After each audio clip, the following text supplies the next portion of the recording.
Hey, TiggPolitics, back at it again. Frederick Financial Services is available to you at all times. Link in the description.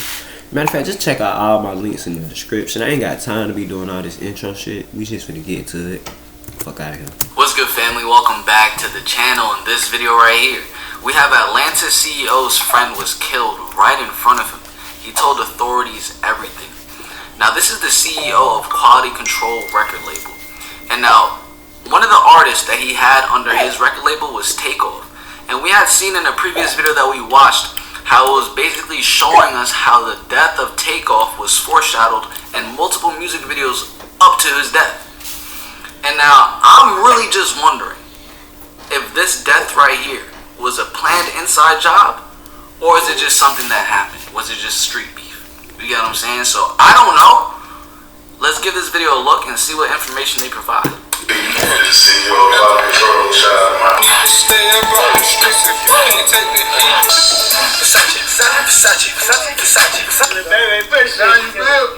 Yeah. The only nigga I really want to see. You ain't P.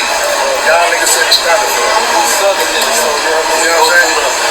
And if a nigga say, if a nigga from the South and say, you ain't inspired though to want to do this shit, they tell the motherfucker like, that real talk. I thought of a lot of shit.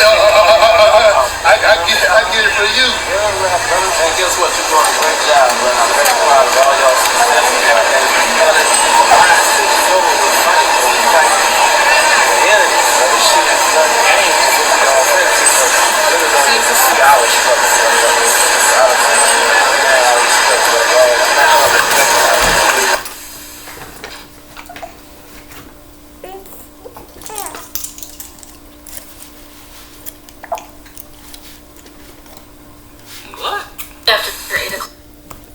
I ain't show nothing. This morning, officers respond to a person shot. When they arrived, they located one black male in his late 30s, deceased from several gunshot wounds.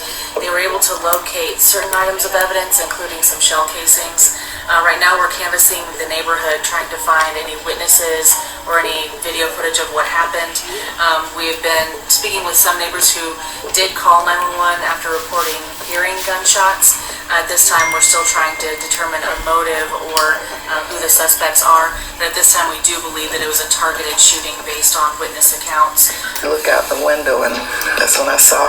Couldn't see what kind of car, couldn't see his face or anything because he ran and got in on the passenger side and then they took off. According to neighbors, the victim had recently moved in with family members who lived on the street. The circumstances surrounding the shooting is still unclear, but investigators believe the man was targeted. According to witnesses, there were two people in the car. Somebody was driving because the person got in the passenger side. This video was highly requested.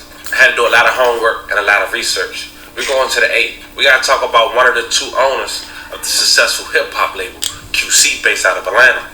In early February of 2023, reports had came out that Hype had ended up buying Quality Control for $300 million in a deal that led by Scooter Braun.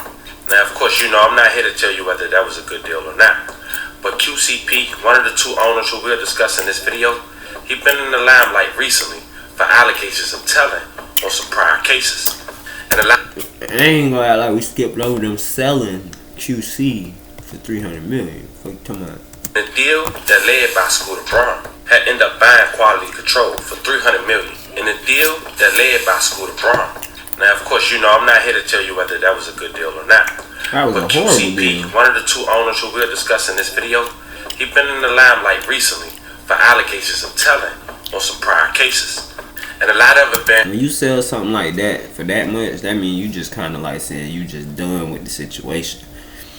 So, I mean, it could have been a bad deal if you plan on continuing business in the music industry, so to say, but a good deal if that's what you was your exit plan.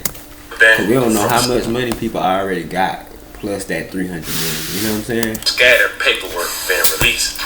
I got the whole paperwork, and after doing. Can't forget, y'all, we only seeing them for their music money. These motherfuckers, some of these people got companies, some of them got trucking companies. Oh. Choking on spit, baby, choking on spit.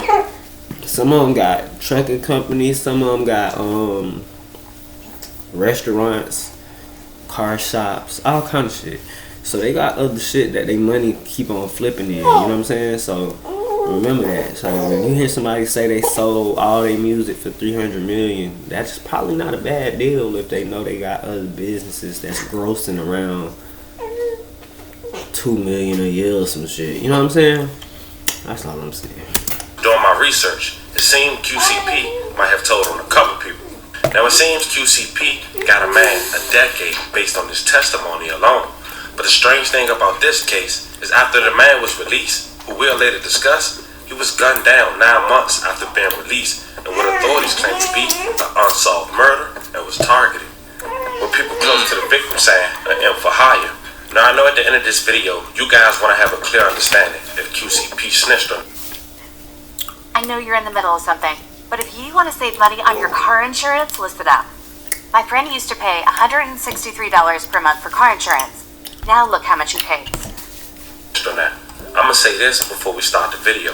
There's no doubt that he made a statement to authorities that led to an arrest. But whether or not he's a street cat or a civilian not in the streets, that's up for you guys to decide. I'm here to present the facts and keep my personal opinions to myself. So with all that being said, remember family, I won't give you no angle. I just give you the story. So with that being said, make sure you like, comment, and subscribe. We're gonna jump right to it. Pierre Thomas, aka P. He started QC in 2013. He was one of 2 founders, the second owner being Coach K. Coach K was once managers to Young Jeezy and Gucci Mane. Now QCP were publicly... Oh, that was just the intro. Y'all wanna watch this whole thing? If y'all wanna watch that whole thing, y'all could go watch the whole thing. I'm not finna watch all that. I'm gonna be honest with you. When it comes to the music shit, I used to be very interested. Cause I am an artist myself. I make music and shit, but I became very uninterested like a little while ago. So to a certain extent, I don't care for this shit. Like I said, if y'all want to check out the rest of that video, y'all more than welcome to. Also, be on the lookout for some new music too from me. It ain't gonna be on this channel. It's gonna be on my other channel. Also, we'll be signing some artists soon too. I got 2 labels. Salt Kill Snails Not Players and Blue Collar Cash. I'm currently looking for Salt Kill Snails Not Players artists and Blue Collar Cash artists. So it's just whatever floats your boat for the most part. But I gotta get all my shit together first. This is gonna be a great year, y'all. A great year of growth. I'm gonna do so much growing, and this background gonna change. Everything gonna change, man. Watch. Just watch. As time goes. And until then, we out.